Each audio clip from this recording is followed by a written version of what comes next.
Ok ឥឡូវយើងបន្តមកដល់ទំព័រទី7គឺនៅត្រង់ communication activator ចំណុចដែលចាប់ផ្ដើមគឺ now let's get acquainted with someone ឥឡូវនេះតោះយើងចាប់ផ្ដើមស្គាល់ជាមួយនឹងនរណាម្នាក់នេះជា conversation model គំរូសន្ទនាយើងអាចចាប់ផ្ដើមដោយ Are you Michael Spencer តើអ្នកឯងគឺជាលោក Michael Spencer ឬ Yes I am បាទមិនមែនហើយ But everyone call me Spence ប៉ុន្តែគ្រប់គ្នាហៅខ្ញុំថា Spence Okay Spence បាទចឹងមិនអីទេ Spence It's great to meet you វាជារឿងគួររីករាយណាស់ដែលបានជួបអ្នក I am Joseph ខ្ញុំឈ្មោះ Joseph Joe for short អ្នកអាចហៅខ្ញុំ Joe ក៏បានដែរសម្រាប់ងារខ្លីៗ Good to meet you too បាទល្អណាស់ដែលបានជួបអ្នកដែរ So Joe is Boston your hometown និយាយចឹង Joe តើ Boston គឺជាស្រុកកំណើតរបស់អ្នកឯង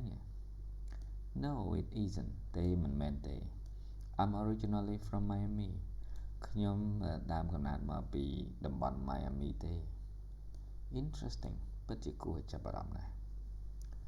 នៅក្នុង social language នៅក្នុងភាសាសម្រាប់ទំនាក់ទំនងយើងមានដូចជាពាក្យការឆ្លើយតបជាមួយនឹង interest ឆ្លើយតបជាមួយនឹង interest ខ្លះនេះបកថាចំណាប់អារម្មណ៍អញ្ចឹងយើងអាចប្រើពាក្យឧទាហរណ៍ថា interesting ពិតជាគួរឲ្យចាប់អារម្មណ៍ណាស់ឬក៏ wow ឬក៏ really ឬក៏ no way ឬក៏ that's great នេះជាការឆ្លើយតបជាទូទៅ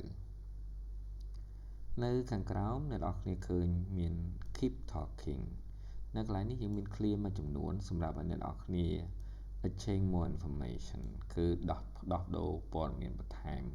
រៀនអ្នកនរគ្នាអាចសួរគេ Are you married អ្នកឯងរៀបការហើយឬនៅ Are you Japanese អ្នកឯងជាជនជាតិជប៉ុនឬហើយបើយើងជនជាតិខ្មែរយើងសួរថា Are you Cambodian ឬក៏បើយើងសួរថាគាត់ជាជនជាតិវៀតណាម Are you Vietnamese ឬគាត់ជាជនជាតិថៃ Are you Thai អញ្ចឹងទៅណា